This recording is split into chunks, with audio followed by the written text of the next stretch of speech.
everyone, it's Elizabeth from Elpis Astrology at elpisastrology.com. Thanks for joining me today.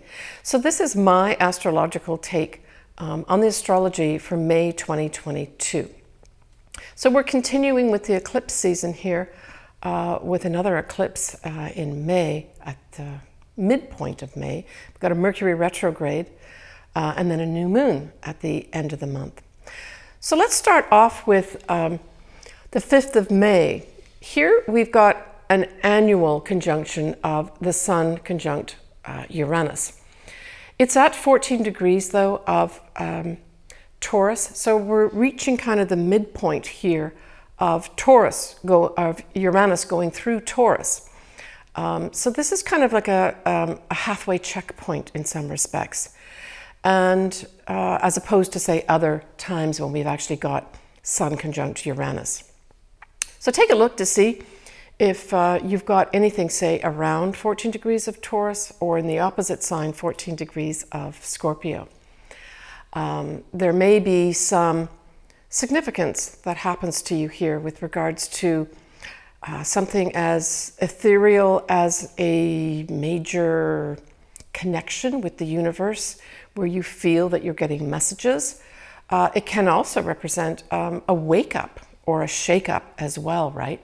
And when we look at the fact that we've got both the Sun and Uranus in the sign of the Earth sign of Taurus, this can be something like an Earth event, right? So that could be typically an earthquake, a volcano, that sort of thing can also happen around this time. Now, the next thing we have happening that starts on the 10th of May, we are going to have a Mercury retrograde. And it's happening in the sign that is ruled by Mercury, and that would be Gemini. So it starts its retrograde on the 10th of May at 4 Gemini, 50 minutes. It does go direct the next month on the 3rd of June, but it's going to be at 26 degrees of Taurus. And so this Mercury retrograde covers both these signs. And what's interesting that I thought when I looked at the ephemeris and the chart for this Mercury retrograde on the 10th of May, this retrograde happens very close to the time when Jupiter is going to be ingressing into Aries out of Pisces. I thought that was interesting too. So it kind of is, in many ways, this Jupiter going into Aries is kind of ushering in new types of things, getting on new paths and new things opening up for us. But then this Mercury retrograde in its own sign starts the same time, and it's like, whoa, wait a minute. Maybe I've got to think a little bit about this. And certainly for those folks that are potentially signing contracts to literally start a new way, a new job in life, anything new in life, I would suggest that if you're starting it around the 10th of May, say a contract, please do look carefully at all the details because Mercury is in its own sign, it kind of exerts not only more of an effect, but it also goes into that classically what we think Mercury retrograde is, like don't sign contracts, back up all your computers, be careful who you send messages to, it could go to the wrong person. Check all your messages. You could be missing messages. So it's those typical things that we're talking about here. But I'm sure other astrologers will be covering this too. The other thing that we've got happening at this time of Mercury retrograde, we also have Venus is going to be in Aries too, at 8 degrees of Aries. Also exerting kind of newness with regards to money, love, and our values, where we may really value ourselves a lot more. We've got the Sun will be sextiling this Mars that's still in Pisces at this time. And so this says to me that this is kind of giving opportunities with regards to Mars is now in the spiritual sign of Pisces. So this is really asking us to harness some of those spiritual types of feelings that we may have, or spiritual endeavors that we initiated, say back in April. For some of us may have gone into more the metaphysical and spiritual things with regards to that whole Jupiter conjunct Neptune, right? That happened essentially around point of April, but continued throughout April, and to some extent still carries on a little bit into May too. We have Mars at this time also is going to be sextiling the north nodes of the that are actually in Taurus right now. And this will be occurring at the time of the total eclipse that we have happening on the 15th of May. So when we've got something like this configuration of Mars, which is energy, providing opportunities to this whole new destiny path for ourselves, it's something to pay attention to. Now, this eclipse that I'm going to be talking about in a few minutes occurs on the 15th of May. It is a full moon total eclipse. And I did a whole video on this. So in my video that I did, I go into a lot more details. I go into all the sun signs and the ascendants. I'll put the link down below here if you would like to actually review that video as well. I will cover it too in a little bit of detail here. And I will also cover this as well as the new moon in Gemini towards the end for each of the ascendants and or the sun signs. But we've got all timestamps in the video as well as below in the text box for those that want to either go directly to certain things and bypass my intro. Your choice. So let's get back to this total eclipse that's a full moon. Again, it's on the 15th of May.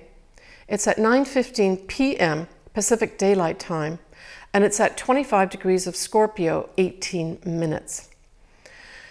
So we know that Scorpio, you're being highlighted here, and then certainly those folks that maybe have an ascendant around this time too. Both the sun and the moon are going to be squaring up with Saturn, and Saturn is in Aquarius at this time. The moon will trine both Mars as well as Neptune, both of whom are in the sign of Pisces. And that is at about 24 degrees actually. And that was of interest to me too, because I thought, wow, well that 24 degree mark is very close to the degree point in mid-April, where we actually had that once in a lifetime conjunction of Jupiter and Neptune together, right? So this brings in kind of like an favorable opportunities for folks that maybe started something or made some decisions in April with regards to either a dream coming true, reaching for dreams, putting wishes into effect, or just exploring the spiritual side of their lives, or maybe some even enjoying some miracles. This can just add more favorable energy and action, right, when we talk about Mars here. So that's something to look forward to at this eclipse. We have Mercury that is retrograde, as I spoke about earlier, and it will be sextiling Jupiter, which is, as I said, just into Aries right now, right? And so this to me says that there could be some opportunities with the retrograde Mercury and then the Jupiter here sort of illuminating things or making things bigger. Some misunderstandings could get blown up a little bit here. And certainly because now Jupiter has ingressed into Aries, it's going to have a few people that are going to be self-righteous and saying, we're going to do this my way or not. And maybe communicating those things to different folks too. It's also classically could be gaslighting, could be going on big time at this full moon eclipse too, with this influence of Mercury retrograde sextiling Jupiter. Now, I did do a video of the Jupiter going into Aries as well. I'll put that link below too, and I do go into all the sun signs and ascendants in that video as well. So lots for those folks to look at that would like to read and see more. So Jupiter's going to be staying in Aries and going up to 8 degrees of Aries in 2022. Before it'll retrograde back into the latter degrees of Pisces. And that's going to be really towards the end of this year, around mid-October 2022, where it'll take that dip back into Pisces again. So we're still on this total eclipse in Scorpio, and we have a wide sextile with the moon to Pluto. And so this, I thought, was a wonderful opportunity for those folks that want to transform at least their emotional side. And I'm thinking more specifically of Scorpio and then the opposite sign of Taurus. There may be some real opportunities here at this eclipse that maybe come out of the blue to totally transform your life. So stay open and aware. But this is an effect for all of us. It just happens to be that the moon, which of course is in Scorpio, is most affected. We have a Venus that is in Aries, as I mentioned, and it's going to be conjuncting the wounded healer of Chiron. So Venus in this standing here, or this transit and conjunction with Chiron, is really saying, I would like to make things sweet, nicer for you, more from the sense of a balm, in terms of BALM, that I want to stop this wounding that you might have and help you heal a bit. And the way this may come in, though, may be unusual. It may be that it comes through as an individuated thing. So this says to me there may be individuals decide to do it their own way with regards to healing. And this can apply to a general sense where people decide how to heal themselves of the virus, but it can also be specific for individuals with regards to those that do need to heal. Venus provides a positive, beneficial energy. It's viewed as the lesser benefit, but it still does actually give you benefits. It just means with the Aries part that it's more individualized, that you want to seek something out on your own. All right, so that's the total eclipse. The next thing that we have happening this month will be a new moon in Gemini. And that's going to be on the 30th of May at 4:31 a.m. Pacific Daylight Time.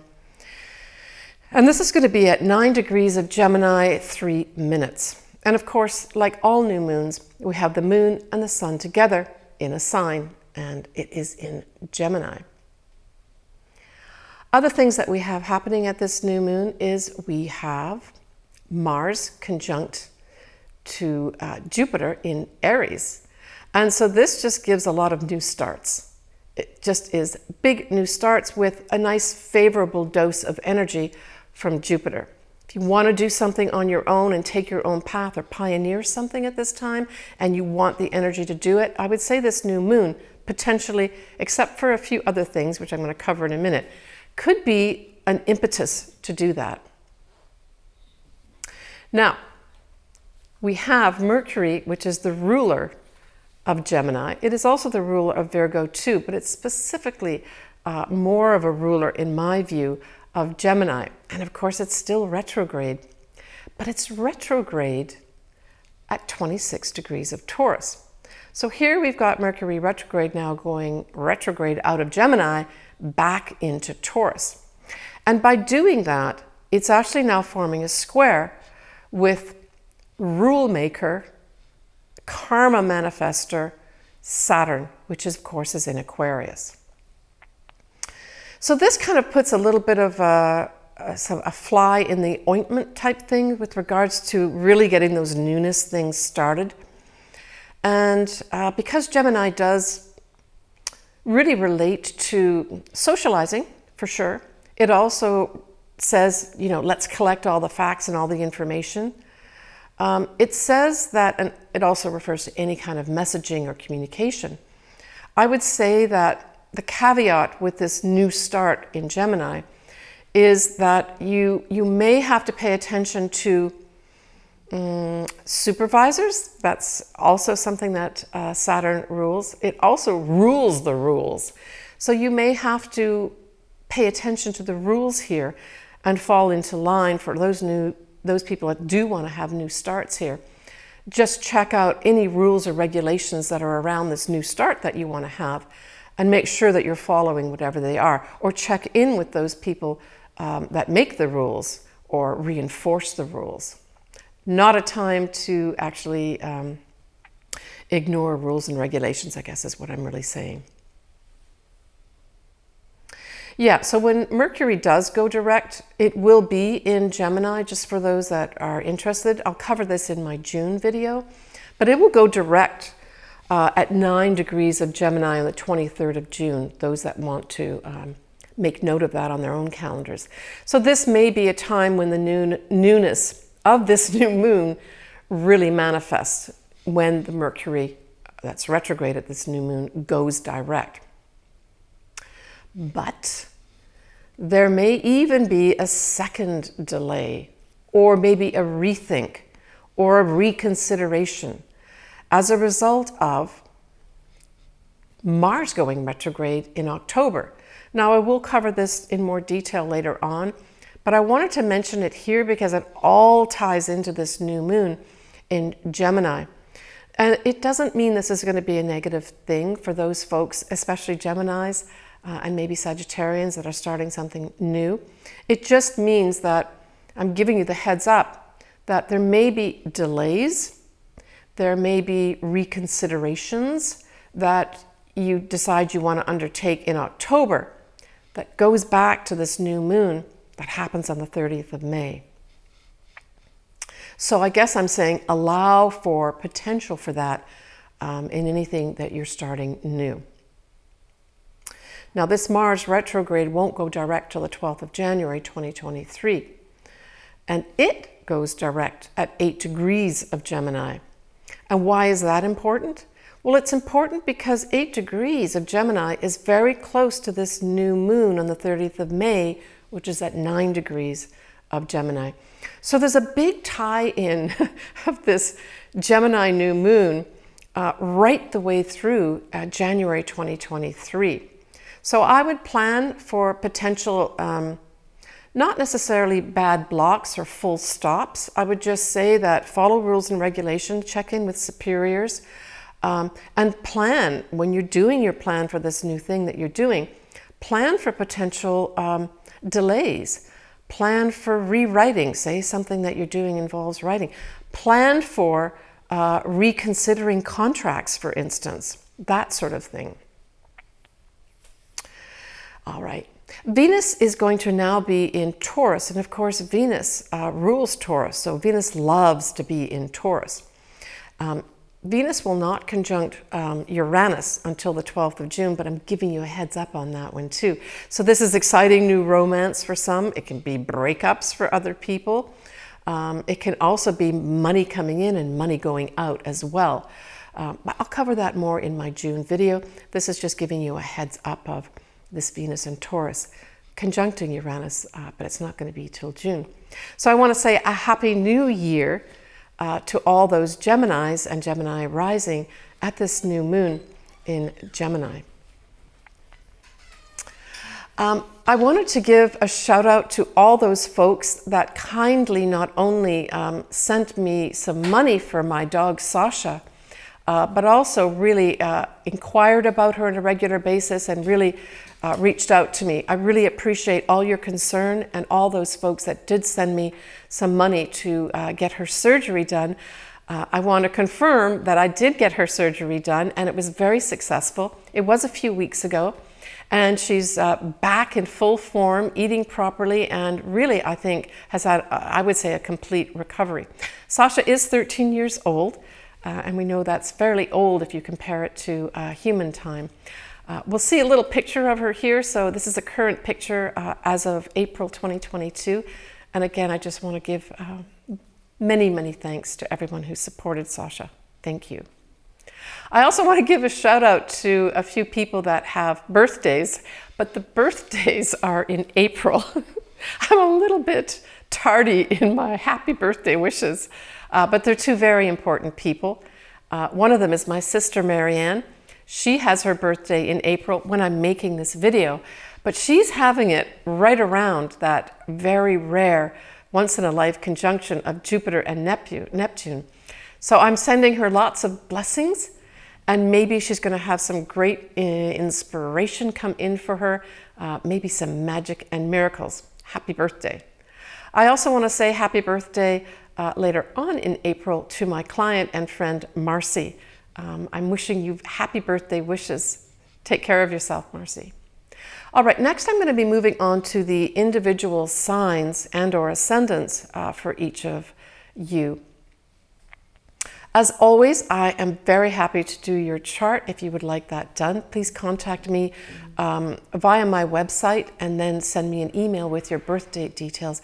But all that information is below should you want that done, and I would be happy to be communicating back and forth with you. All right, so Taurus, you're another sign that's obviously going to be dramatically affected by this full moon total eclipse that's going to be in your opposite sign of Scorpio. Now you, of course, are entertaining the sun in your sign during this eclipse, with the moon being in the opposite sign of Scorpio. So for those Taurus that have their sun around 25 degrees or so of Taurus, you will have some kind of big change happen at this time for you. Now, the change is more than likely going to be something that is either initiated by your partner, because of course this full moon eclipse in Scorpio is going to happen in your 7th house. And the 7th house is all about partnerships, whether that's a marriage, whether it's a business partnership. It could be your clients. It can be your lawyer. It could be your workout person that helps you out with your workouts. It can be anything to do with where you sign a contract. So I would say that you need to be looking to the other at this eclipse. And whatever is happening with the other, typically it may be a business partnership or a marriage, you may have to deal with whatever the fallout is with regard to them. Now, it doesn't have to be a bad thing. Maybe your partner's going to come to you and say, hey, listen, I've got this great new job and we're going to have to move, and you're going to have to move with me. That could happen. But you're going to have to do some kind of adjustment here, Taurus, with regards to whatever is happening in your partnership zone. It could be too that you have partners come to you, business partners that say, I want out. I no longer want to be part of this partnership. Alternatively, you could be approached by a business partner saying, we want you to join our business partnership. And none of these things need to be negative necessarily, but eclipses tend to take people out of our lives and bring new people in again. You, of course, also have Uranus in your sign too.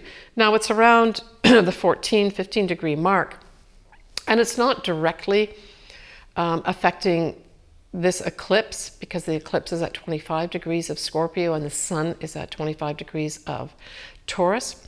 But it's still exerting an effect for you in the sense of unexpected, sudden things happening. So I guess for Taurus, you really have to be flexible in terms of sudden things happening. And of course, those sudden things can happen around an eclipse, but those sudden things can be marvelous. Maybe you need to be sprung out of something that's been part of your life that you've just not been able to get rid of. And with Uranus there and the eclipse exerting its effects, poof, it could be gone, and it could be a positive thing for you too. Now, the other thing that this can bring in is a marriage partner. Unexpectedly, poof, someone appears in your sights that becomes someone that you end up marrying. That can happen too. It can go both ways. Just because it's a full moon eclipse, because it's a total eclipse, it can exert just as much effect as newness, as, letting things go. Mm-hmm. And of course, you're hosting the North Nodes, which is the destiny path we're supposed to be on at this time, which again is a positive influence for you, Taurus. This new moon at the end of the month in Gemini is going to be in your 2nd house. Now, the 2nd house is ruled by your sign, Taurus. So I would say this is a positive thing. This could have you being given opportunities, new opportunities to earn different type of income. And that income may be through either writing, collecting information, or some aspect of the social sphere could be involved with this as well. It could also be a time when, the 2nd house also rules values. And I especially see this of values of ourself.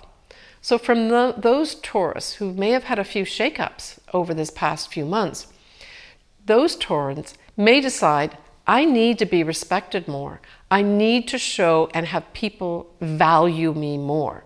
And so this new moon in Gemini may have you deciding you're going to change the way you speak to people, or even deeper, the way you think about people, or maybe even deeper than that, how you think about yourself, how you really value yourself, and how you're giving that value of yourself out to other people, and they in turn value you.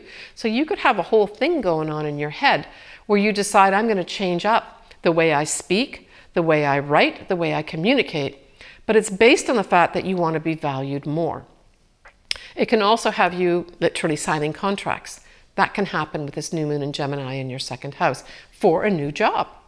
You know, mainly I look at the second house as the income that you earn, so the job that you do to earn the income. There could be some new ways of earning income here, but it's probably going to be through those areas that I spoke about. Good luck, Taurus. All right, I want to say I wish everybody a wonderful May, and I look forward to hearing from everybody in their comments. I really enjoy hearing from everybody, and there's a lot more people communicating with me. As I mentioned earlier, I'd love to do your chart. Everything is below in terms of what you need to do. We've got coming up in June a few things. I mentioned that we've got a Venus that's going to be going into Taurus conjuncting Uranus. I would say that's going to be one of the bigger things that's going to be happening in June. Exciting new romance for some people. Other people will have some breakups. I'll talk about that more in my June video. Please take care of yourself.